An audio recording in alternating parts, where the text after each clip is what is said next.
Bien, nous voici à nouveau ensemble pour ce nouveau cours qui concerne le domaine de la prière, surtout sur le plan pratique. Et nous voulons prier le Seigneur au tout début de nous donner l'intelligence et la sagesse pour comprendre sa parole. Prions dans le nom de Jésus. Père, nous te rendons grâce pour ta parole, Seigneur, pour notre vie de prière.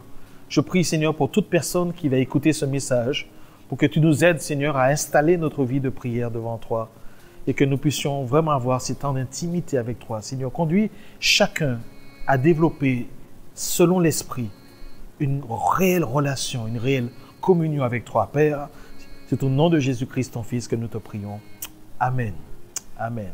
Alors, nous avons effectivement voir la prière la plus importante de l'Église.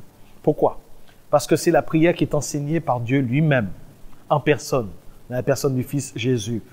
De nombreuses prières dans la Bible sont très importantes et sont vraiment très profondes, toujours inspirées par le Saint-Esprit. Mais il y a une prière, et c'est la seule prière que nous avons de la part de Jésus et qui révèle réellement sa propre vie de prière. Je crois qu'il faut prendre le temps de comprendre de quoi il s'agit. Il s'agit bien sûr de cette prière du Notre Père que nous connaissons quasiment tous par cœur. Retrouvons un peu son contexte dans l'évangile de Luc dans un premier temps. Dans Luc chapitre 11, versets 1 à 4. Il dit, Jésus priait un jour en un certain lieu, et lorsqu'il eut achevé, un de ses disciples lui dit, Seigneur, enseigne-nous à prier, comme Jean l'a enseigné à ses disciples. Il leur dit, quand vous priez, dites, Père, que ton nom soit sanctifié, que ton règne vienne, que donne-nous chaque jour notre pain quotidien, pardonne-nous nos péchés, car nous aussi, nous pardonnons à quiconque nous offense et ne nous induit pas en tentation. Voilà la version que nous avons chez l'évangéliste Luc. Je voudrais commencer par faire quelques remarques ici. La première, c'est de voir que Jésus priait un jour, donc il est dit en un certain lieu, et ses disciples l'ont interrogé. Ils l'ont interrogé pour une bonne raison, c'est qu'ils ne savaient pas comment Jésus priait. Jésus pouvait sans doute s'éloigner pour adresser sa prière au Père, et ils voulaient être enseignés par le Seigneur. Ils savaient prier eux-mêmes. Mais ils ont reconnu que Jean-Baptiste avait enseigné ses propres disciples. Et ils ont vu la différence parce qu'ils ont vu que Jésus avait une vie de prière intense et que Jésus ne leur avait jamais encore enseigné comment prier. Je pense honnêtement que le Seigneur attendait ce jour où chacun aurait eu cette soif d'apprendre à prier. Des fois, ça sert à rien d'apprendre à quelqu'un une chose si cette personne n'est pas encore disposée à s'en servir. Vous voyez?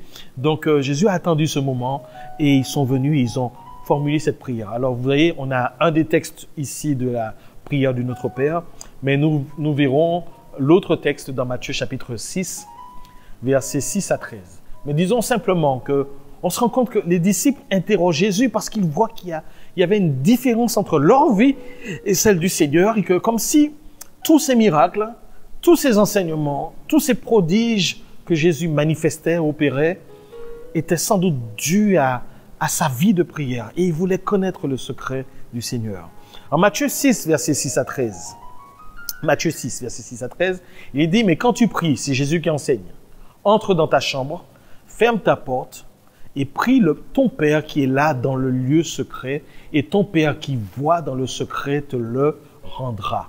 En priant, ne multipliez pas de vaines paroles, comme les païens qui s'imaginent qu'à force de paroles, ils seront exaucés. Ne leur ressemblez pas, car votre Père sait de quoi vous avez besoin, avant que vous le lui demandiez. Donc, voici donc comment vous devez prier.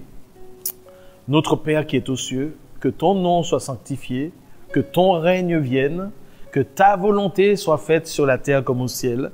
Donne-nous aujourd'hui notre pain quotidien, pardonne-nous nos offenses, comme nous pardonnons aussi, ou comme nous aussi nous pardonnons à ceux qui nous ont offensés. Ne nous induis pas en tentation, mais délivre-nous du mal ou du malin, car c'est à toi qu'appartiennent dans tous les siècles le règne, la puissance et la gloire au siècle des siècles. Amen. Bien. Alors, qu'est-ce que nous pouvons faire comme remarque ici? La toute première, c'est que effectivement, Jésus nous enseigne que dès le moment où nous isolons pour prier, le Père est là, immédiatement, disponible pour nous entendre et pour aussi nous récompenser de de venir nous approcher de lui. La Bible dit, car ceux qui croient que Dieu existe, que celui qui s'approche de Dieu croit qu'il existe et qu'il est le rémunérateur de ceux qui le cherchent.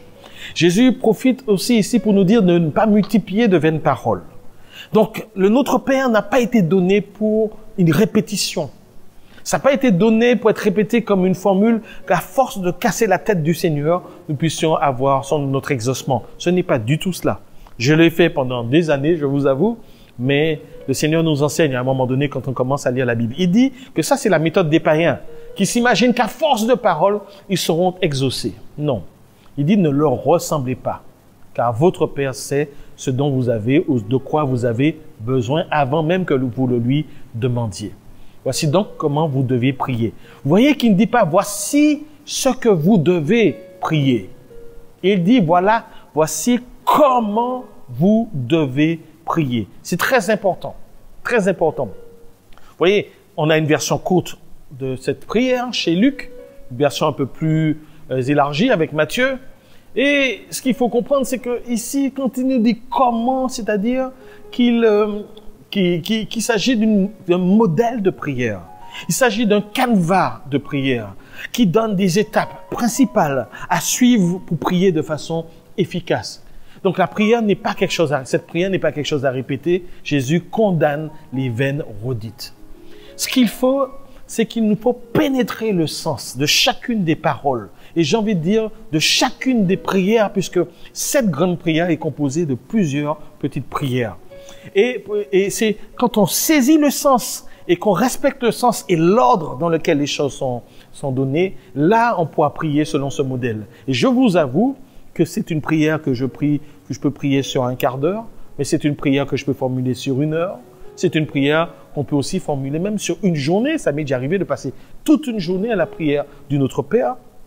Et vous allez comprendre pourquoi. Parce que si on connaît les étapes, on respecte les étapes, on peut passer 1 heure sur l'étape 1 et puis avoir quelque chose à faire et ensuite revenir pendant 1 heure sur l'étape 2, ainsi de suite. Combien d'étapes y a-t-il en tout? En réalité, il y en a 7.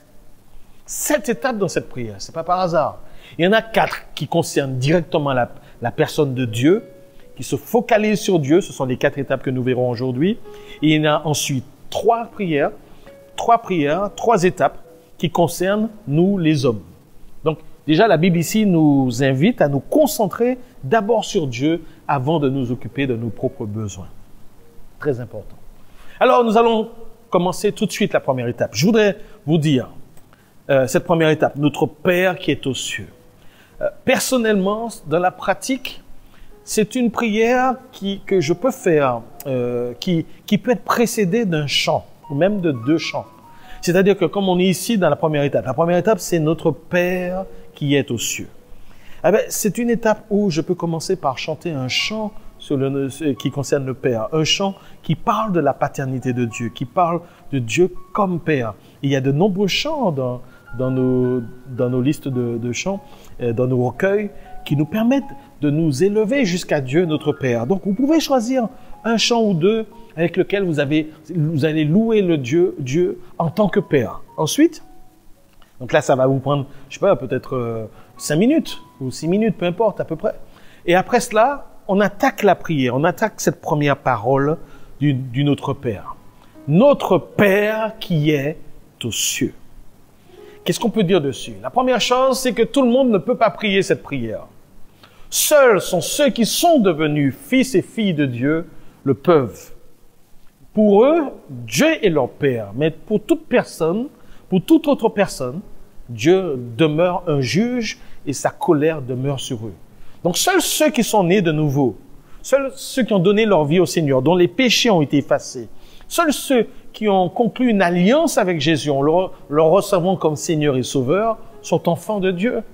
Dans l'évangile de Jean, chapitre 1er, verset 12, il est écrit, mais à tous ceux qui l'ont reçu, à ceux qui croient en son nom, elle a donné le pouvoir de devenir enfants de Dieu, lesquels sont nés non du sang, ni de la volonté de la chair, ni de la volonté de l'homme, mais de Dieu. On ne naît pas enfant de Dieu, on le devient par adoption. Et c'est quelque chose qui, et précise, ce passage exprime bien que nous sommes nés, ces enfants naissent non du sang, ni de la volonté de la chair, ni de la volonté de l'homme, mais ces enfants naissent de Dieu. Et si vous vous rappelez l'enseignement avec Nicodème, il est question de ceux qui sont nés de l'esprit, d'eau et d'esprit. Il s'agit de la nouvelle naissance. Si quelqu'un n'est pas né de nouveau, il n'est pas enfant de Dieu et il n'est pas légitime pour faire cette prière. Donc, je sais que de nombreuses personnes prient cette prière. La réalité, c'est que seuls les enfants de Dieu, nés de nouveau, qui sont nés spirituellement, sont légitimes pour pouvoir faire cette prière. Autre chose encore, c'est vous parler un peu de la différence entre la foi juive et la foi chrétienne. Vous savez, pour les Juifs, Dieu est le Dieu de l'Alliance. Il est le « Je suis ». Il est l'Éternel, il est Yahvé, il est le Tout-Puissant. Son nom inspire l'humilité, la crainte devant sa puissance, sa gloire, sa grandeur, sa majesté, sa puissance, sa sainteté. Vous savez que le Juif, donc, dans sa prière, a une conscience claire de sa petitesse et de son état de péché. Et lorsqu'il s'approche de Dieu, il s'humilie, il confesse ses fautes, il compte sur la miséricorde divine, ce qui fait qu'il garde ses distances en présence du Dieu très saint. Rappelez-vous que depuis des siècles, les Juifs ont été habitués qu'on ne peut pas s'approcher de Dieu n'importe comment parce qu'il était dans le lieu très saint. Seule une personne, une fois par année, avait accès à ce sanctuaire et il pouvait même mourir. Donc la sainteté de Dieu est quelque chose qui faisait peur. Dans la Nouvelle Alliance, pour nous chrétiens, en plus de cette sainteté, de cette crainte de Dieu, de cette majesté que nous ressentons lorsque nous nous approchons de Dieu, nous recevons, en tout cas le chrétien reçoit une révélation supplémentaire. Qu'est-ce que je suis en train de dire ici? La révélation supplémentaire qu'il reçoit, c'est sa paternité avec Dieu. L'enfant de Dieu sous la Nouvelle Alliance sait que Dieu est son Père. Si le Juif, lui, reconnaît que Dieu est Père, il reconnaît sa paternité en relation avec toute la nation, c'est-à-dire de façon collective. Le Juif sait que Dieu est le Père de la nation juive, mais jamais sur le plan personnel. Là où Jésus va scandaliser tout le monde, c'est qu'il va parler d'un Père qui soit personnel. Jésus nous invite à croire que Dieu est notre Père céleste. C'est-à-dire que si Dieu demeure un Dieu d'alliance, mais c'est dans une nouvelle alliance. Une alliance familiale dans laquelle Dieu nous a inclus. Dans Romains chapitre 8, verset 15, l'apôtre Paul écrit « Et vous n'avez point reçu un esprit de servitude pour être encore dans la crainte, mais vous avez reçu un esprit d'adoption par lequel nous crions « Abba, Père ». Le mot « Abba » est un mot araméen. Nous en avons quelques-uns comme ça dans la Bible. Et « Abba », ça signifie « papa », dans le sens le plus familial possible, le plus proche possible. Papa. Voyez? Et c'est comme ça que l'apôtre Paul voudrait que nous puissions appeler notre Père. Dieu veut que nous sachions qu'il est notre Père et que nous sommes ses filles et ses fils. Et par surcroît, donc, ses héritiers. La troisième chose que je voulais vous dire, cependant, c'est que Jésus ne nous pousse pas à une prière égoïste. Il ne nous invite pas à dire « mon Père qui est dans les cieux », mais « notre Père qui est dans les cieux ». On ne doit jamais s'imaginer être le seul objet de son attention. En fait, c'est en tant que membre de sa famille que nous venons à lui. C'est au nom de tous que nous venons au pied du Seigneur. C'est dans la communion, j'ai envie de dire, avec les autres saints que nous venons dans la présence de Dieu. Pas comme si Dieu était seulement à nous seuls, notre Père. L'autre point que je voudrais développer, c'est que si Dieu est notre Père, nous devons avoir, je dirais, l'assurance et la confiance de pouvoir nous approcher de ce Père, d'un Père qui nous aime. Et cela n'exclut pas d'avoir du respect pour lui, de la révérence, de l'humilité, non. Mais nous devons être assurés de sa sollicitude et de son attention. Dans Éphésiens chapitre 1er, Éphésiens 3, verset 12, il est écrit « En lui, en Christ, nous avons, par la foi en lui, la liberté de nous approcher de Dieu avec confiance. » Alors écoutez-moi bien. Peu importe le type de père que vous avez eu sur le plan biologique, Dieu est le Père parfait. Il est fidèle dans son amour. Il est généreux et prévenant. Il est plein d'intérêt pour tout ce que nous faisons et il respecte notre personnalité. Il est un bon pédagogue. Il est un bon éducateur. Il est un sage conseiller. Il est toujours disponible et il veut nous amener à la maturité et nous rendre honnêtes et intègres. Dans Éphésiens chapitre 3, verset 15, il est écrit « À cause de cela, je fléchis les genoux devant le Père, de qui toute famille, dans les cieux et sur la terre, tire son nom. » Dieu est ton Père. Dieu est mon Père. Il est notre Père. Alors, qu'est-ce que ça implique d'avoir Dieu pour Père? La première des choses, c'est que le premier rôle d'un Père, c'est d'être un géniteur, n'est-ce pas? Dieu est notre géniteur. Il est notre créateur. C'est lui qui nous a donné la vie. Dans le premier chapitre de Jérémie, il dit « C'est moi qui t'ai façonné dans le sein maternel. » C'est lui qui nous donne la vie. Et c'est lui aussi qui a été donc à l'œuvre dans notre naissance biologique et notre naissance spirituelle aussi. C'est Dieu qui nous a voulu à l'existence. Dans Actes chapitre 17, verset 27, il est écrit que c'est en lui que nous avons la vie, le mouvement et l'être. Vous voyez, non seulement il est la source de notre vie, mais il nous garde en vie dans sa providence. Et nous devons pouvoir lui exprimer notre reconnaissance. Donc il y a de quoi prier sur ce plan. Le deuxième rôle de notre Père, c'est qu'il est celui qui représente l'autorité et la loi. Vous voyez, c'est par la loi que tout père doit structurer son enfant en lui imposant des limites, en lui apprenant à discerner le bien du mal. Et ça, ce fut le rôle de la loi de Moïse, d'apprendre aux enfants de Dieu la différence entre le bien et le mal sous l'ancienne alliance. Et si la nouvelle alliance révèle davantage encore son amour, Dieu n'a pas changé. Vous savez, Jésus a démontré l'importance pour un fils d'obéir à son Père. Il a démontré lui-même l'importance de se soumettre à sa volonté et de dépendre entièrement de lui. Ça, c'est le désir de Dieu. Nous pouvons remercier Dieu de jouer ce rôle légal et d'autorité pour nos vies. Jésus disait, « Je suis descendu du ciel, non pour faire ma volonté, mais la volonté de celui qui m'a envoyé. » Il disait aussi, le Fils ne peut rien faire de lui-même. L'apôtre Jean écrivait que l'amour de Dieu consiste à garder ses commandements. Vous voyez, voici le rôle d'autorité, de force de loi du Père. Le troisième rôle d'un père, c'est l'affection. L'amour d'un père pour son enfant est en principe total et inconditionnel. Dans 1 Jean chapitre 3, verset 1, il est écrit, « Voyez quel amour le Père nous a témoigné pour que nous soyons appelés enfants de Dieu, et nous le sommes. » Mes amis, Dieu aime le Fils, Jésus, mais il aime aussi tous ses enfants. Le Père nous aime, non pas parce que nous serions talentueux, non pas parce que nous serions parfaits, mais parce que nous sommes tout simplement ses enfants. Il nous a désirés à l'existence.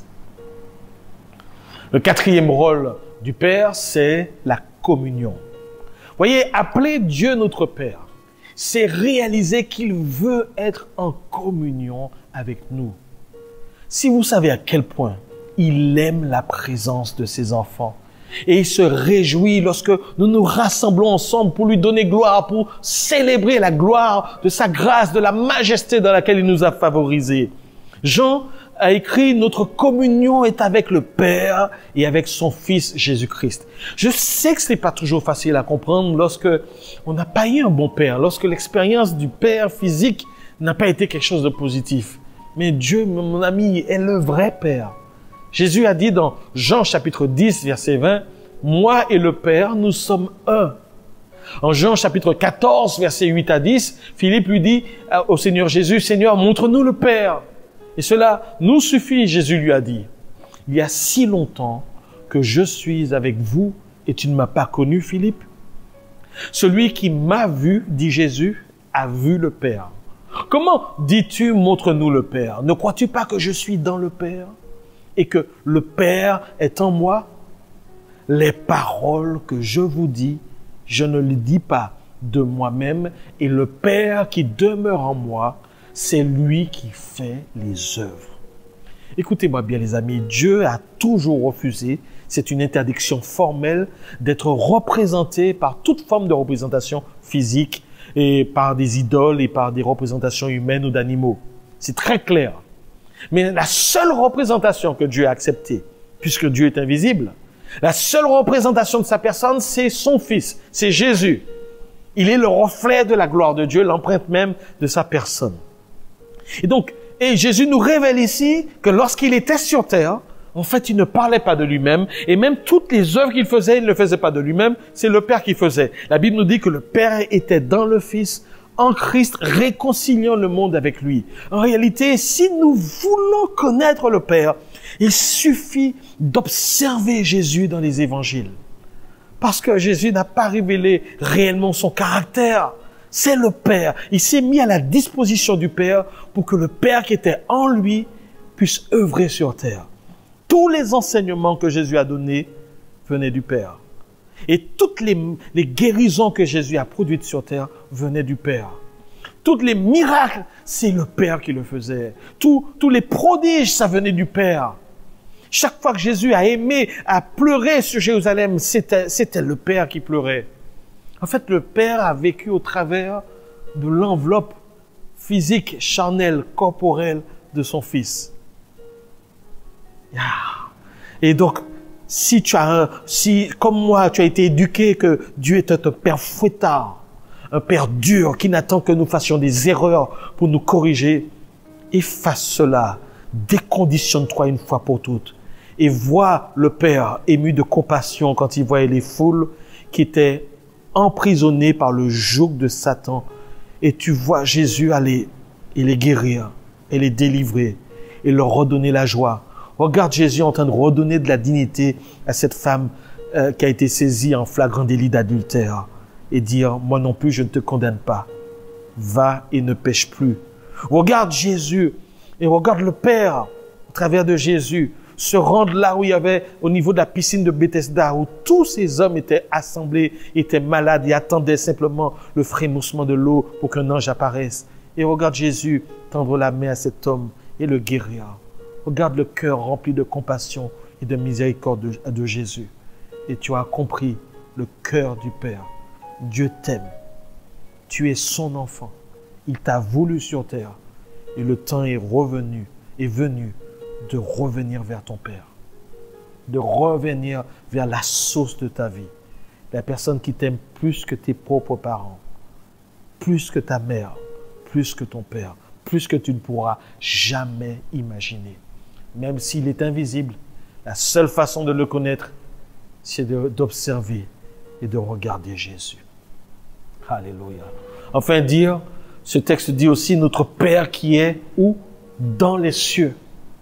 La Bible nous parle des cieux des cieux. Vous savez, le ciel ou l'atmosphère est composé d'un certain nombre de couches, et de stratosphère, toposphère, etc.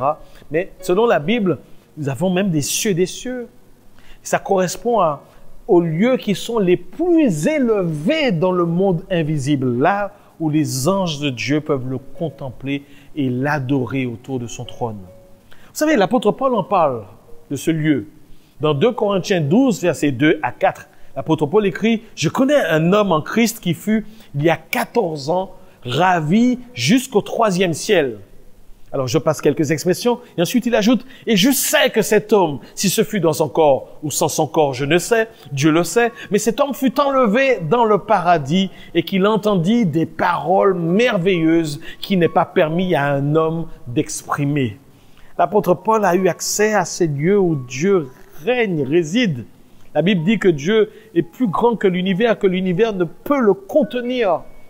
Regardez l'univers, regardez ces planètes, regardez ces constellations, regardez ces espaces infinis, regardez cet univers qui est en expansion. Dieu est au-delà de tout cela. Il est au-delà, il est bien plus grand que tout cela.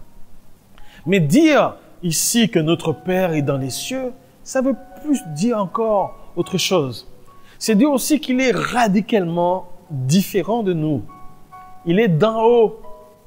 et même radicalement de tout ce que nous pouvons imaginer, tout ce que nous pouvons concevoir dans notre tête, ou de toutes ces divinités qui ont été imaginées par le passé, poussées par des aspirations qui sont religieuses ou idolâtres. S'il est dit qu'il est dans les cieux, ça veut pas dire qu'il sera loin de nous, puisqu'il vient habiter en nous, nous dit le Seigneur Jésus, lorsque nous le recevons. Ça veut dire simplement qu'il est au-dessus de nous, qu'il est bien plus que nous. Il est, comme les théologiens le disent, il est incompréhensible, dans le sens que ça dépasse notre intelligence. Il est surtout évolue surtout dans un monde spirituel, un monde immatériel. Alléluia. Alors, comment prier de façon pratique? Voilà quelques conseils que je vous donne sur cette première étape.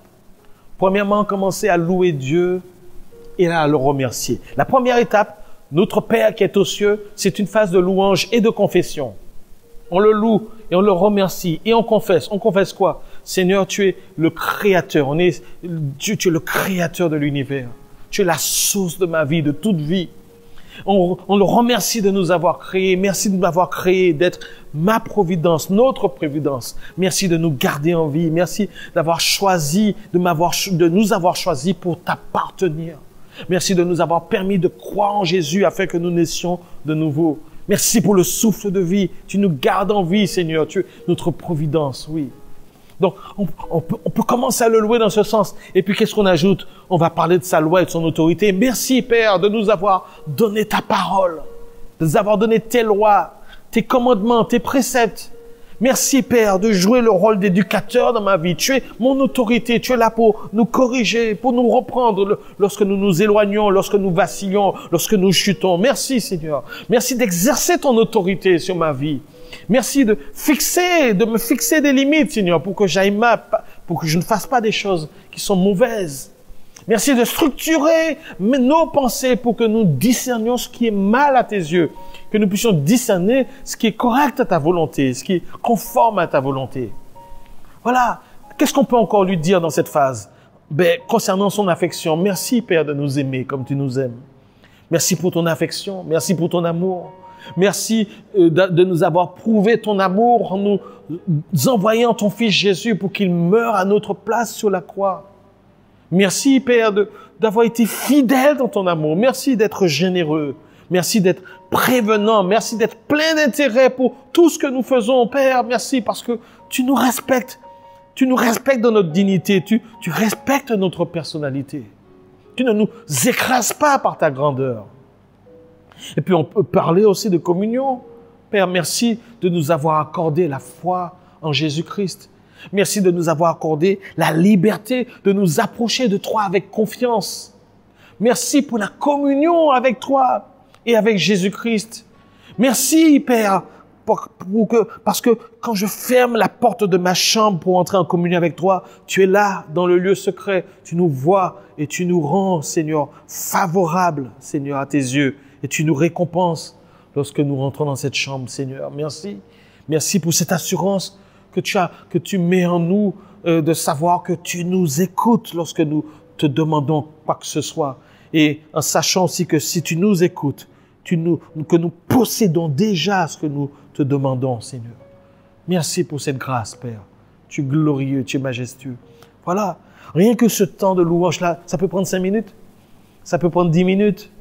On peut y aller parce que on retrouve son Père. La prière du Notre Père nous ramène vers notre Papa, vers la source de notre vie. Et là, rien que ça devrait suffire pour changer nos cœurs.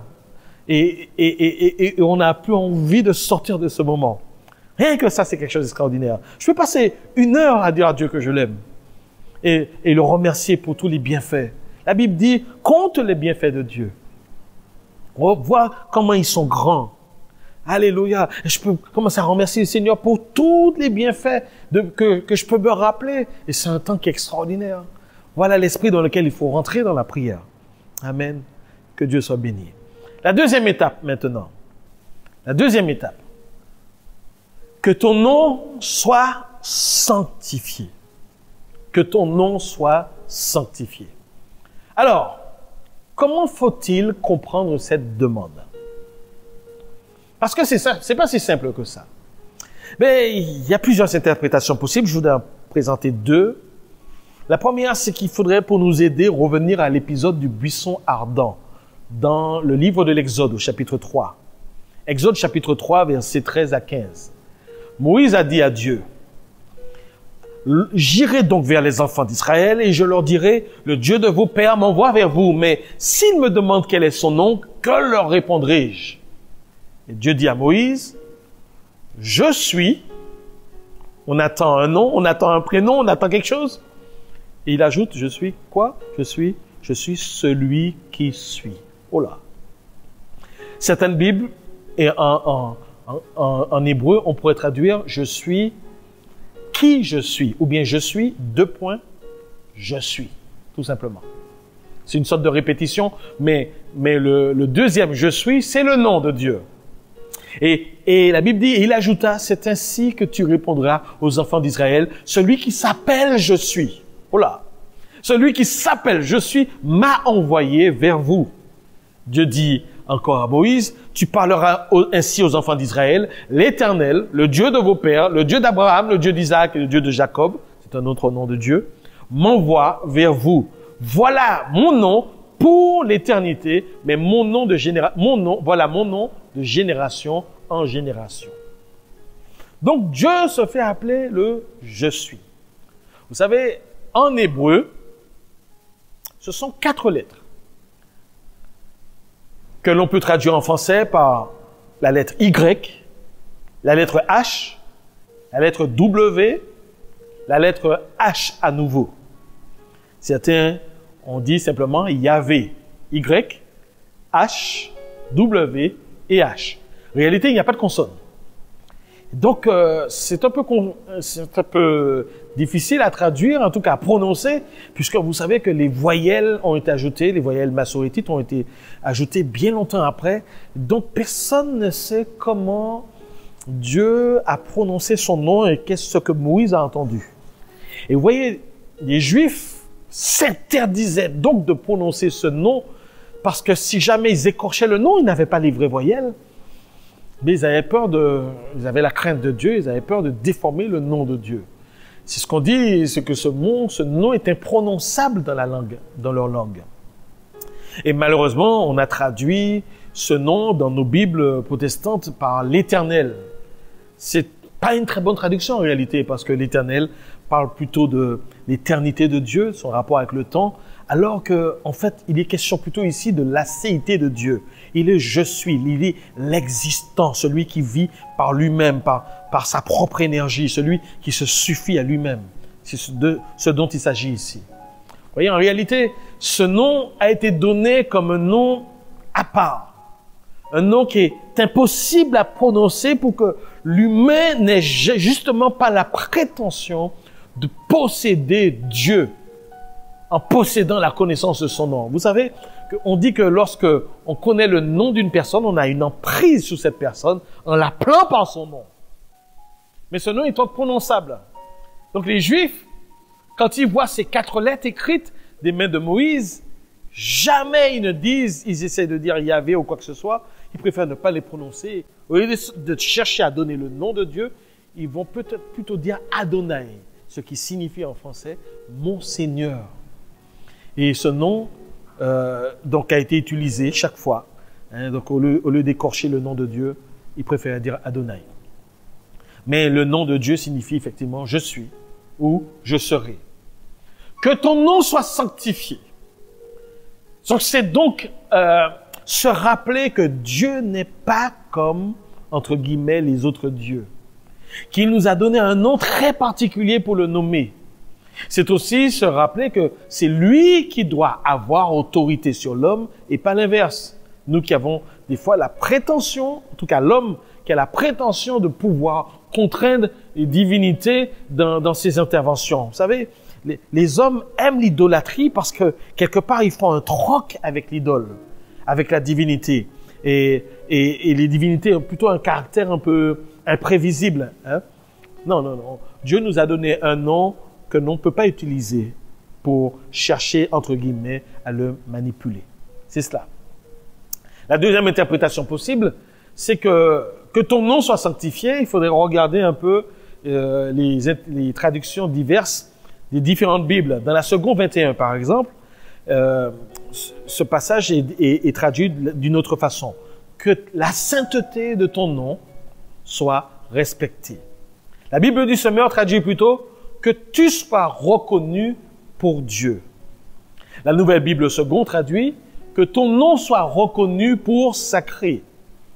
La Bible français courant dit que chacun reconnaisse que tu es le Dieu saint. Et enfin, la Tobe traduit fais connaître à tous qui tu es. Vous voyez, mes amis, dans la Bible, le nom représente la personne elle-même. Que ton nom soit sanctifié signifie que Dieu soit sanctifié. Or, sanctifier, ça signifie rendre saint. Comment pourrions-nous rendre saint ce qu'il est par excellence, déjà?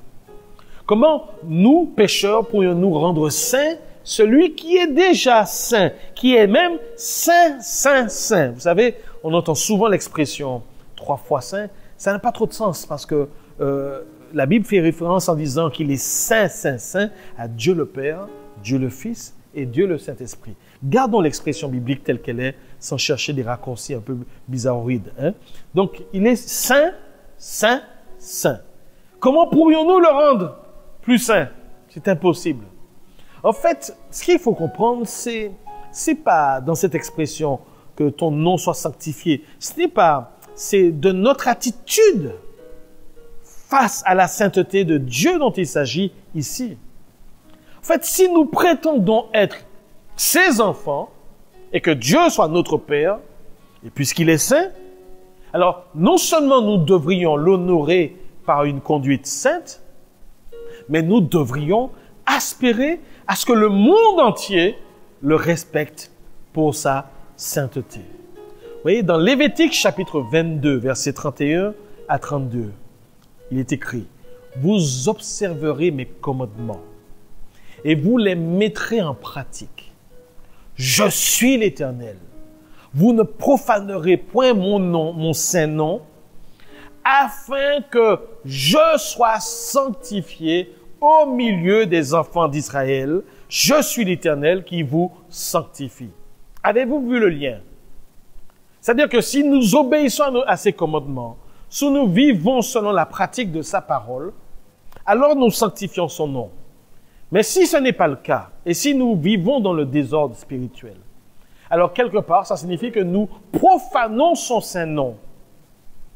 Afin que le nom de Dieu ne soit point profané, afin qu'il soit sanctifié au milieu des enfants d'Israël, nous devons simplement observer ses commandements. Et c'est ça que ça signifie.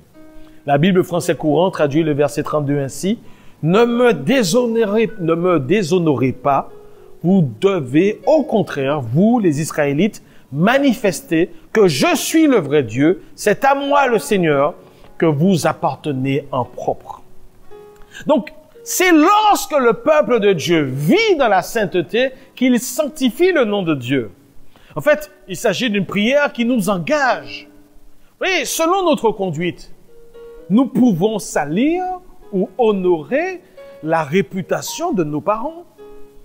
Et même lorsqu'on porte un nom qui est connu, nous pouvons déshonorer la réputation de tous ceux qui portent notre nom.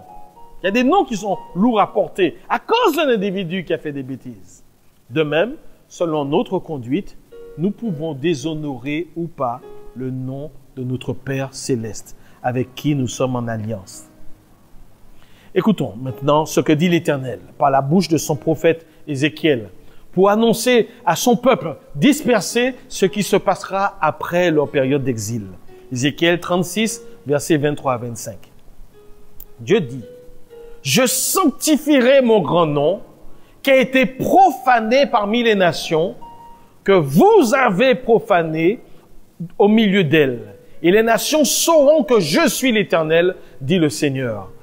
L'Éternel, quand je serai sanctifié par vous sous leurs yeux, je vous retirerai d'entre les nations, je vous rassemblerai de tous les pays et je vous ramènerai dans votre pays. Je répandrai sur vous une eau pure et vous serez purifiés et je vous purifierai de toutes vos souillures et de toutes vos idoles. Avez-vous vu le lien? En fait, de par ses péchés, son idolâtrie, le peuple israélite, qui était en alliance avec Dieu, a déshonoré Dieu et a ainsi profané le nom de Dieu, a éclaboussé la sainteté de Dieu aux yeux de toutes les nations d'alentour. Mais en les purifiant de leur souillure et de leur idolâtrie, en les mettant à part d'entre les nations, Dieu annonce que son nom sera sanctifié aux yeux de tous.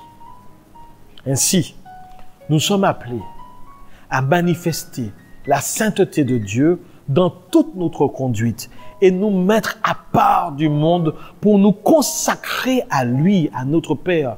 Il ne faut pas qu'en nous voyant vivre, les gens disent que notre Père est un Dieu de désordre. C'est ce dont il s'agit ici.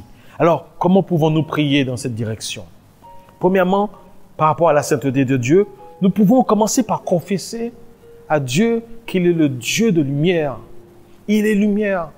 Seigneur, nous confessons que tu es la lumière, que tu es saint dans toutes tes paroles, dans toutes tes voies, dans ta nature, Seigneur.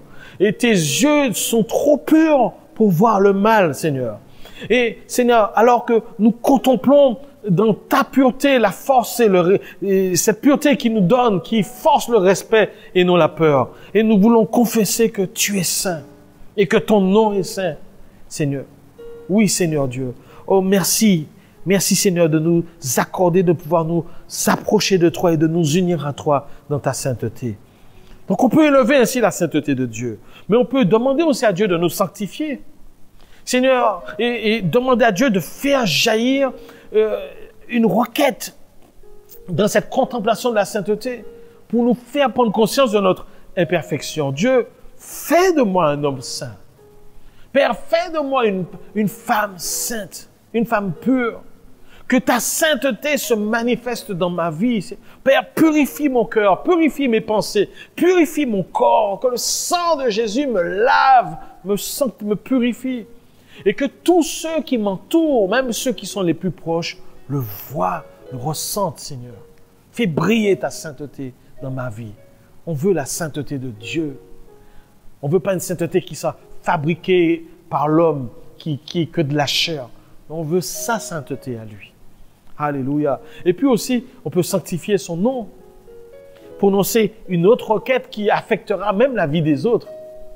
On peut demander à Dieu, Seigneur, fais en sorte que ceux qui nous voient se mettent à leur tour à sanctifier ton nom. Seigneur, qu'il nous donne-nous de parler de toi, d'annoncer l'évangile pour que tout le monde te connaisse et que ton nom soit sanctifié par tous ceux qui nous entourent et par le monde entier, par la terre entière. Priez dans ce sens pour que son nom soit de plus en plus sanctifié autour de nous. Alléluia. Vous savez, ça arrive que des personnes qui vivent, des chrétiens qui sont authentiques sur le lieu de travail, quand ils arrivent, les collègues cessent de raconter des blagues salaces, de toutes sortes, parce qu'il y a un respect pour ce chrétien, parce qu'on sait qu'il ne prendra pas part, on sait qu'il n'est pas dans ce genre de choses, et les gens respectent ça. C'est la sainteté de Dieu que nous amenons là où nous allons. Voyez? Mais si nous, chrétiens, vivons comme ceux du monde, si nous nous cachons dans notre vie chrétienne et que nous participons même à des discussions de toutes sortes, quelque part, nous ne sommes pas en train de sanctifier le nom de Dieu. Donc, prions le Seigneur d'être une lumière là où nous sommes et de briller de la lumière du Seigneur là où nous sommes. Voilà la deuxième prière que nous pouvons faire avec Dieu. Peut-être que là, nous sommes déjà à 15 minutes, à 20 minutes de prière, et puis on peut chanter des chants sur la sainteté de Dieu. Saint, Saint, Saint est le Seigneur, le Dieu des armées. Je ne sais pas, vous connaissez les paroles, mais il y a plein de chants sur la sainteté de Dieu. Alors c'est ces moments-là où on peut élever sa sainteté et bénir le Seigneur. Alléluia. Et puis lui demander d'être saint, être saint. Être saint, telle est ma prière. Il y a plein de chants sur la sainteté. Fais de moi un cœur purifie mon cœur. Rends-moi aussi pur que l'or et l'argent. Il y a pas mal de chants sur la sainteté qu'on pourrait ici invoquer. Oh, honnêtement, on est déjà à 20 minutes de prière, 25 minutes, si c'est pas 30 minutes facilement. Alléluia. Personnellement, je peux passer 1 heure juste sur ce point. Juste sur ce point. Alléluia. On n'a pas besoin d'aller vite si on se donne une journée de jeûne et de prière avec le Seigneur. Que Dieu soit béni. On passe à la 3e étape. Vous êtes toujours là? Et 3e étape. Que ton règne vienne. Est-ce que vous pouvez le répéter avec moi? Que ton règne vienne. Voilà la 3e prière que nous verrons cet après-midi. Alors, de quoi s'agit-il? Qu'est-ce que c'est que ce règne?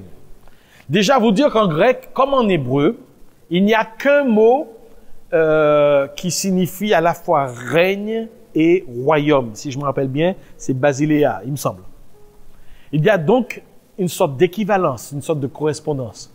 Un royaume, c'est normalement constitué d'un roi, d'un système politique qu'on appelle la monarchie, qui a ses différentes lois et qui a un territoire sur lequel se trouve un peuple qui sont des sujets et qui reconnaissent à telle personne sa royauté, son autorité royale. Dans la Bible, le royaume de Dieu s'appelle aussi le royaume des cieux, c'est l'équivalent. Et il est composé déjà d'un roi. Qui est ce roi? Jésus-Christ. Quelle est la constitution et les lois de ce royaume? C'est la parole de Dieu, la Bible. Mais particulièrement la loi de Dieu qui se trouve dans la Bible. Ensuite, quels sont les sujets, le peuple de Dieu? Alors, dans l'Ancien Testament, et même dans le Nouveau Testament, ce sont ceux qui ont marché, le juste vivra par la foi, ceux qui ont marché par la foi. Ce sont, dans le Nouveau Testament principalement, les individus qui ont reconnu Jésus-Christ comme Sauveur et Seigneur. Voilà le peuple de Dieu. Bien, un royaume de Dieu, le royaume de Dieu est pleinement établi dans le ciel. Il n'y a aucun doute de ça. Il n'y a aucun opposant au royaume de Dieu dans le ciel. Il n'y a aucun mal dans le ciel. Tout est parfait, tout est conforme à la nature de Dieu. Mais, lorsque le roi Jésus a quitté son ciel de gloire pour la terre, la Bible nous dit que Jean-Baptiste, mais aussi le Seigneur Jésus, tous les deux ont dit, repentez-vous, car le royaume de Dieu s'est approché de vous. Et Jésus a ensuite, un peu plus tard, dit, voici le royaume de Dieu est au milieu de vous. Et depuis la venue de Jésus, le départ de Jésus et l'effusion du Saint-Esprit, le jour de la Pentecôte, la Bible dit, il est écrit, le royaume des cieux a commencé donc à se répandre sur la terre. Et pourtant, lorsqu'on regarde les nouvelles à la télévision, dans nos chaînes d'information continue, lorsqu'on écoute la radio, ou lorsqu'on lit les journaux, nos réseaux sociaux, on n'a pas l'impression que le ciel soit si présent que cela sur la terre. On constate bien même le contraire. On constate qu'il y a un autre règne qui contrôle les choses de la terre. Le royaume des ténèbres. Un royaume maléfique. Lorsqu'on voit mourir des innocents, lorsqu'on voit des images de guerre ou de faim dans le monde, des images de pandémie comme actuellement, pas une semaine ne passe sans entendre un drame. On a plutôt l'impression que c'est le royaume du mal qui est au contrôle dans ce monde et non le royaume de Dieu. Alors la question se pose. Qui règne véritablement aujourd'hui, Dieu ou Satan? Et ma réponse est claire. Les deux. Vous me direz, comment est-ce possible? Oui, les deux sont possibles en même temps. Premièrement, Satan règne. C'est clair. Vous savez, dans la perspective de la Bible, quand Dieu créa l'homme, il lui a donné l'autorité, la domination pour régner sur toutes les choses de la terre. Mais en désobéissant à Dieu, le premier homme, non seulement il s'est affranchi de l'autorité de Dieu, mais il s'est soumis et il a soumis toute sa descendance et même toute la création à une personne, le serpent. Ainsi, Satan est légalement devenu le roi de ce siècle, le prince de ce monde, comme la Bible nomme. Et donc, quand il dit, d'ailleurs, quand il vient tenter Jésus, lorsqu'il vient dans le désert tenter Jésus, il dit au Seigneur Jésus, si tu te prosternes devant moi et si tu m'adores, je te donnerai tous les royaumes du monde et leur gloire. Je te donnerai. C'est-à-dire qu'il il est en train de dire tout ça m'appartient. Et Jésus ne le contredit pas parce que c'est vrai. La Bible dit, le monde entier est sous la puissance du malin. Et Satan a dans son royaume toute une hiérarchie de démons à ses ordres, ainsi que des serviteurs humains qui sont déterminés tous à orienter les hommes vers la destruction, vers la déchéance, vers la perdition.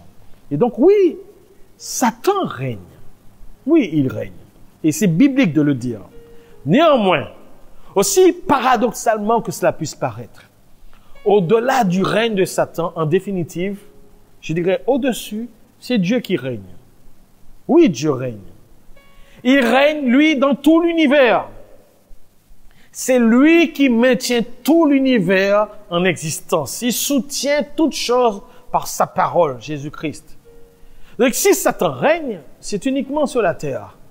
Et c'est parce que Dieu le lui permet, mais le temps vient où son règne prendra fin et où son armée et lui, ainsi que tous les hommes qui n'auront pas suivi Jésus comme Seigneur et Sauveur, qui n'auront pas choisi Jésus comme roi, seront jetés pour l'éternité dans la géhenne. En réalité, tout le mal que répand Satan aujourd'hui est inclus dans le plan de Dieu. Et rien de ce que fait Satan ne peut surprendre Dieu. Dieu sait déjà d'avance ce que Satan a fait, ce que Satan fait et ce qu'il fera dans l'avenir, sans que celui-ci, ce dernier, ne le sache encore. Dieu est au contrôle de tout. Maintenant, mes amis, ce qu'il faut quand même dire, c'est que notre Dieu ne règne pas comme Satan le fait. Satan règne comme les rois de la terre. Ou plutôt, les rois de la terre règnent de la même façon que le diable. Ils dominent par l'oppression, la tyrannie, le despotisme. Ils mettent en place des systèmes esclavagistes totalitaires. Mais Dieu, lui, n'est pas un despote. Dieu n'est pas un tyran qui impose son règne par la force. Il respecte la liberté humaine. Il respecte notre dignité. Et pour qu'il puisse venir régner au milieu de nous, c'est à nous de le vouloir. C'est à nous d'en faire le choix.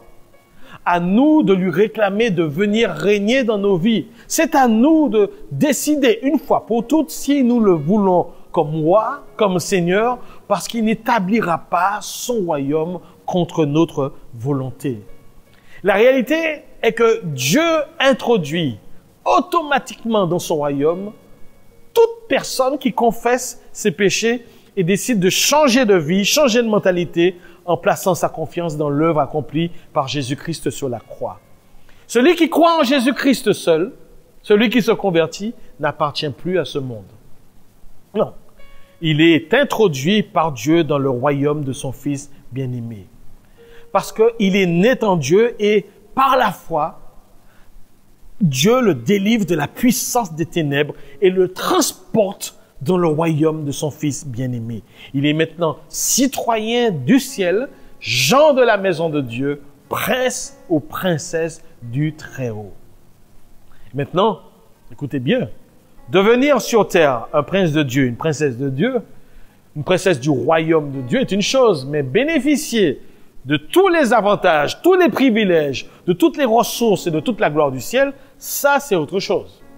Au ciel, dans la glorieuse présence du trône de Dieu, il n'y a pas de malade, il n'y a pas de larmes, ni de souffrance, ni de meurtre, ni de querelle, ni de méchanceté, ni de guerre, ni de corruption, ni de jalousie, ni de famine, ni de pauvreté, ni d'oppression, etc. Au ciel, il n'y a que de l'amour, la paix, la joie, l'adoration, l'abondance, la gloire, la puissance, la sagesse, etc.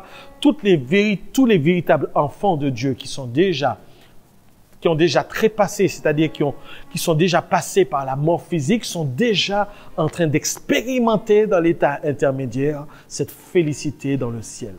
Mais Dieu, lui, désire déjà ici sur terre nous faire goûter, nous faire bénéficier à tous ces enfants nés de nouveau le privilège de goûter un peu à cette gloire du ciel. Comment? En lui demandant tout simplement. Jésus nous demande ici, nous invite ici à prier ainsi le Père. Père, que ton règne vienne. Pourquoi? Parce que la seule façon pour que Dieu intervienne de façon légale sur terre, c'est pas qu'il ne puisse pas faire ce qu'il veut, mais Dieu s'est donné à lui-même des règles. La seule façon pour que Dieu intervienne légalement sur terre, c'est lorsque l'homme le lui demande. C'est pour ça que la Bible dit que Dieu cherche des adorateurs, ou bien Dieu cherche des hommes et des femmes qui se tiennent à la brèche pour prier, pour intercéder. Parce que s'il n'y a personne pour intercéder, le royaume des ténèbres avance davantage sur terre. Dieu veut qu'on le lui demande, qu'on l'invite tous les jours. Inviter le Seigneur à exercer sa royauté sur la terre. Ça a le pouvoir d'ouvrir au-dessus de nos vies les écluses des cieux.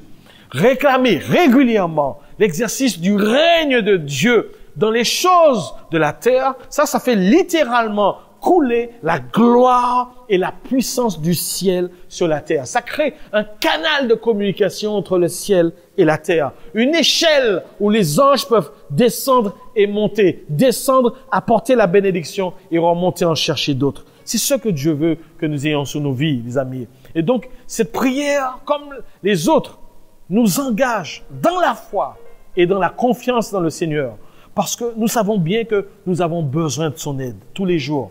On a besoin aussi de sa force pour remporter des victoires et pour conquérir notre héritage. Mon ami, ça fait trop longtemps que nous souffrons, que nous gémissons, que nous pleurons parce que Satan nous a volé notre joie.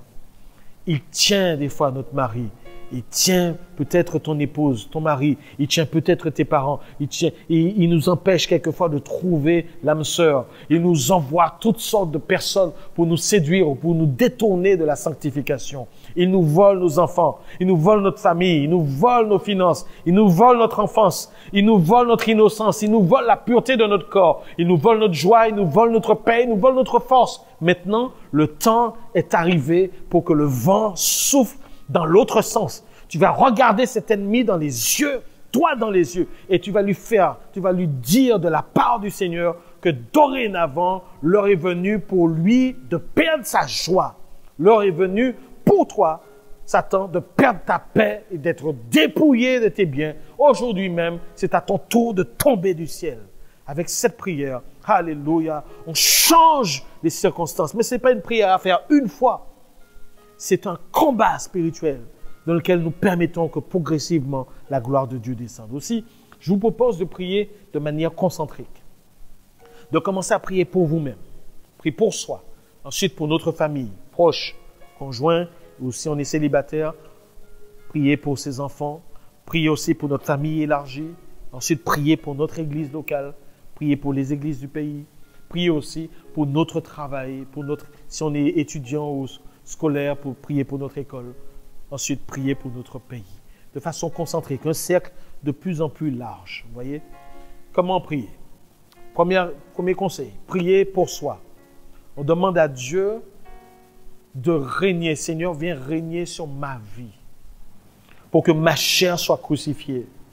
On demande à Dieu que notre être entier, esprit, âme et corps, soit sous son contrôle, sous son influence. On demande à Dieu qu'il règne sur notre cœur, sur nos pensées, sur notre comportement, sur nos attitudes, nos réactions, dans nos paroles, chacune de nos paroles, sur nos lèvres, notre bouche. On demande au Seigneur de nous permettre de porter le fruit de l'Esprit, selon Galates chapitre 5, verset 22, c'est-à-dire l'amour, la joie, la paix, la patience, la bonté, la bienveillance, la foi, la douceur, la maîtrise de soi. Oh!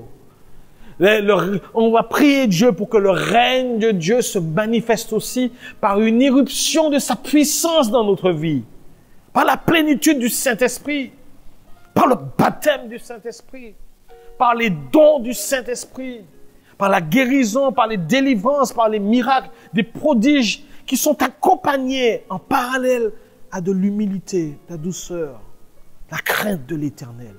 Oh, un équilibre entre les dons du Saint-Esprit et le fruit du Saint-Esprit. Selon qu'il est écrit en 1 Corinthiens 4, verset 20, la Bible dit « Car le royaume de Dieu ne consiste pas en paroles, mais en puissance. » Matthieu chapitre 12, 28, il est dit, oh, même, mais si c'est par l'Esprit de Dieu que je chasse les démons, le royaume de Dieu est donc venu vers vous. L'apôtre Paul dit, ma parole et ma prédication ne reposaient pas sur des discours persuasifs de la sagesse, mais sur une démonstration d'esprit et de puissance, afin que votre foi soit fondée non sur la sagesse des hommes, mais sur la puissance de Dieu. Et ça, c'est la manifestation du royaume de Dieu. C'est un royaume de puissance aussi. Donc, il faut l'équilibre. Donc, tout ça, on prie pour soi. Ensuite, on passe au cercle familial. Père, que ton règne vienne sur ma famille.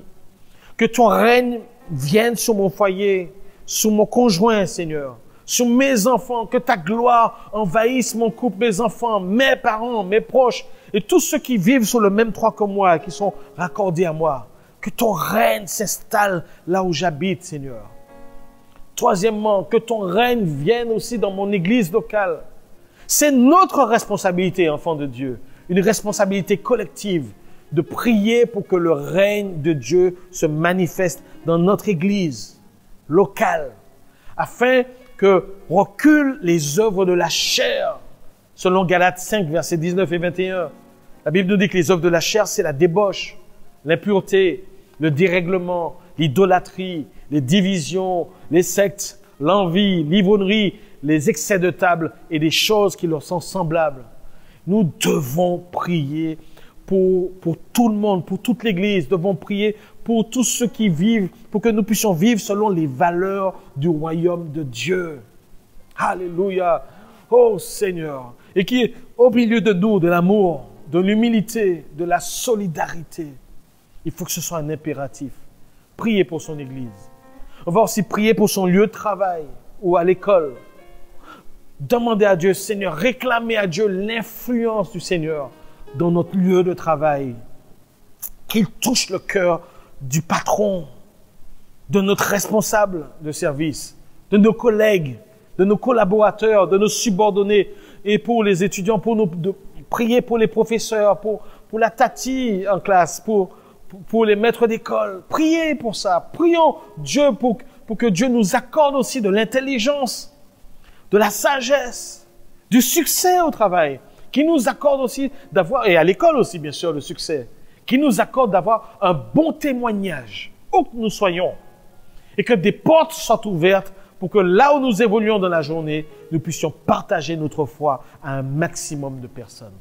Que son règne vienne là aussi. Et que son règne maintenant s'étende aussi sur tout le pays. Demandons à Dieu de bénir les églises du pays, les églises où les responsables sont des appelés de Dieu. Demandons à Dieu que son règne s'établisse dans le pays entier.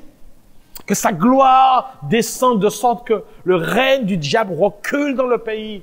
Que la corruption, les meurtres, les viols, la violence, le trafic et toutes sortes d'injustices diminuent dans le pays. Prions pour notre président de la République. Ne le critiquons pas au même titre que tous ceux qui ne connaissent pas Dieu et qui veulent couper la tête du Père. Vous savez, Honoré de Balzac a écrit en coupant la tête du roi, le pays, la France, a coupé la tête de tous les pères. Et c'était une parole prophétique. Nous sommes les champions à critiquer et à vouloir démonter celui qui est le plus haut responsable. C'est difficile de conduire un tel pays. Que nous, chrétiens, peu importe ce que les gens peuvent faire. Mais sous l'époque de Néron, la Bible invitait les chrétiens à prier pour les autorités. Donc nous, chrétiens, nous ne devons pas passer de temps à critiquer le chef de l'État, ni le gouvernement. Peu importe ce qui se passe derrière, prions pour eux. Prions pour le président, quel que soit le président. Prions pour le gouvernement. Prions pour tous ceux qui sont élevés en dignité. Prions pour tout le pays. Dans le pays, prions pour les policiers. Prions pour les gendarmes. Prions pour les pompiers. Prions pour les militaires. Prions pour toute forme d'autorité dans le pays. Prions pour les responsables d'établissements scolaires. Prions pour les professeurs qui doivent exercer l'autorité dans le cadre de leur travail. Prions pour les chefs d'entreprise. Prions pour les responsables d'associations. Prions pour nos politiques, pour les maires, les présidents de collectivités. Alléluia. Nous devons prier pour eux. Peu importe ce qu'ils font. L'idée, c'est que nous menions une vie en paix L'idée, c'est de casser toute influence démoniaque contre leur vie.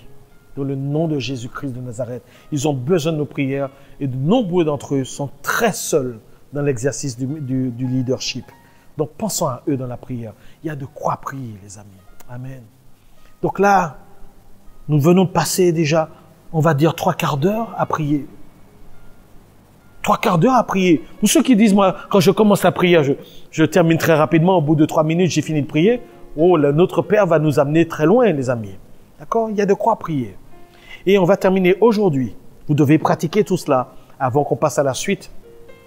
Que ta volonté soit faite sur la terre comme au ciel. On va être un peu plus court sur ce point, mais c'est extrêmement important de comprendre quelque chose. Premièrement, que dans le ciel, Dieu a préparé un plan pour ta vie et pour nos vies. Il a préparé. Je voudrais, pour expliquer cette notion de volonté, emprunter le récit de la Genèse, en particulier dans le Jardin d'Éden. Dans le Jardin d'Éden, on réalise que Dieu avait un plan pour l'homme. Premièrement, il va lui donner une femme, une épouse. Ensuite, il va lui confier la gestion de la terre. Il va lui dire, sois fécond. Il va leur dire à tous les deux, soyez féconds, multipliez-vous, assujettissez la terre et dominez sur tous les animaux de la terre. Et il va leur donner aussi une interdiction. Et c'est un plan de paix, et non un plan de malheur. Et dans ce plan, il y avait un avertissement, donc ne touchez pas à cet arbre, l'arbre de la connaissance du bien et du mal, sinon vous mourrez. Dieu voulait le bien de ces personnes, du premier couple. Deuxièmement, on va voir que Satan, lui aussi, a un plan pour l'homme. Et si tu l'ignores, je veux que tu le saches, Satan a un plan de destruction sur ta vie. Parce que tu as reçu Jésus comme Seigneur et Sauveur. Il a un plan pour l'homme. Un plan, par contre, de malheur. Un plan de destruction. Son désir, c'est de nous déconnecter de Dieu, de nous faire douter de la bonté de Dieu et de l'amour de Dieu en notre faveur. Car il sait que s'il nous déconnecte de Dieu, et alors nous allons sortir de la volonté de Dieu et nous allons tomber simplement entre ses mains. Alors qu'est-ce qu'il fait? Il veut que nous doutions de Dieu. Et troisièmement, je voudrais te dire aussi que l'homme lui-même a un propre projet pour sa vie. Il a son propre plan. Et comme, par exemple, dans le Jardin d'Éden, comme le stratagème de Satan a marché, le premier couple a vraiment commis donc un coup d'État. Ça a été un désir d'indépendance vis-à-vis de Dieu. Ils ont vraiment cru que ce fruit allait leur faire passer du stade de créature à un état de divinité. Et ils ont cru que Dieu voulait simplement les empêcher d'être son égal. Ils ont douté de l'amour de Dieu pour eux et ils ont choisi la voie de l'indépendance. Et on connaît les conséquences de leur acte. Le péché est entré dans le monde, suivi de la mort, suivi de la maladie, suivi de la malédiction, suivi de la violence, de la pauvreté. Mon ami, il n'y a pas mieux que le plan de Dieu pour nos vies. Mais nous sommes libres de l'accomplir ou pas. Nous avons été créés pour un but précis. Nous avons été sauvés dans un but précis. Et tant que nous serons en dehors de la volonté de Dieu pour nous, nous serons à la merci de l'adversaire. Écoutez les quelques paroles de Jésus. Dans Matthieu 12, verset 50, Jésus dit, « Car quiconque fait la volonté de mon Père qui est dans les cieux, celui-là est mon frère et ma sœur et ma mère. » Il a dit un jour, où sa propre mère et ses frères et sœurs l'ont fait appeler. C'était sa mère à cette époque sur le plan biologique, et Marie n'était pas encore sauvée. Et ses frères et sœurs n'étaient pas encore sauvés à cette période. Qu'a dit Jésus encore? Dans Luc chapitre 22, 42, il dit, « Père, alors qu'il est dans le jardin de Gethsémané et qu'il est prêt d'être arrêté, il dit, « Père, si tu voulais éloigner cette coupe, toutefois, que ma volonté ne se fasse pas, mais la tienne. » Dans Jean chapitre 4, verset 34, Jésus dit, « Ma nourriture est de faire la volonté de celui qui m'a envoyé et d'accomplir son œuvre. En Jean chapitre 6, verset 38, Jésus dit, « Car je suis descendu du ciel pour faire non ma volonté, mais la volonté de celui qui m'a envoyé. » Dans Jean chapitre 9, verset 31, il est aussi écrit, « Nous savons que Dieu n'exauce point les pécheurs, mais si quelqu'un l'honore et fait sa volonté, il l'exauce. » Et l'apôtre Paul, lui, a écrit en Romains chapitre 12, verset 2, « Ne vous conformez pas à ce siècle présent, mais soyez transformés par le renouvellement de l'intelligence, afin que vous discerniez quelle est la volonté de Dieu, ce qui est bon, agréable et parfait. » Vous voyez, les amis, le désir de Dieu, c'est que nous puissions accomplir sa volonté telle qu'il l'a déjà définie dans le ciel. Alors, comment devrions-nous prier pour cette quatrième étape? Et prier Dieu, dire, Seigneur, voilà, je prie, Seigneur, que tu me permettes déjà de mourir ma propre volonté. Père, je renonce à mes désirs. Je renonce à mes projets. Je renonce à faire ce que je veux de ma vie. Je ne veux que désirer je ne veux rien décider de ce que la terre m'amène à vouloir. Je veux désirer que la terre s'accorde avec le ciel, c'est-à-dire que le ciel rejoigne la terre. Je veux, Père, prier pour que tu nous replaces, tu me replaces à nouveau dans une position de dépendance vis-à-vis de toi. Dieu, je veux que tu me révèles ce que tu as prévu pour moi.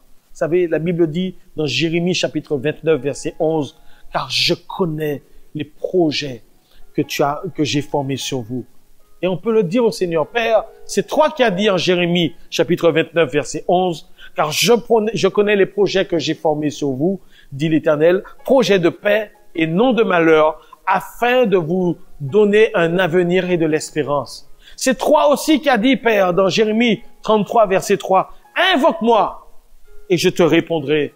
Je t'annoncerai de grandes choses, des choses cachées que tu ne connais pas. » Père, tu as mis ton esprit en moi et nous savons que ton esprit est le seul qui connaît ton cœur. Et il révèle tout à ceux qu'il aime, car Seigneur, tu as projeté des choses dans ton cœur et ton esprit lit dans tes pensées. Et nous devons prier ainsi, les amis. Seigneur Dieu, accorde-nous un cœur qui se soumet à ta volonté. Accorde-nous un cœur obéissant.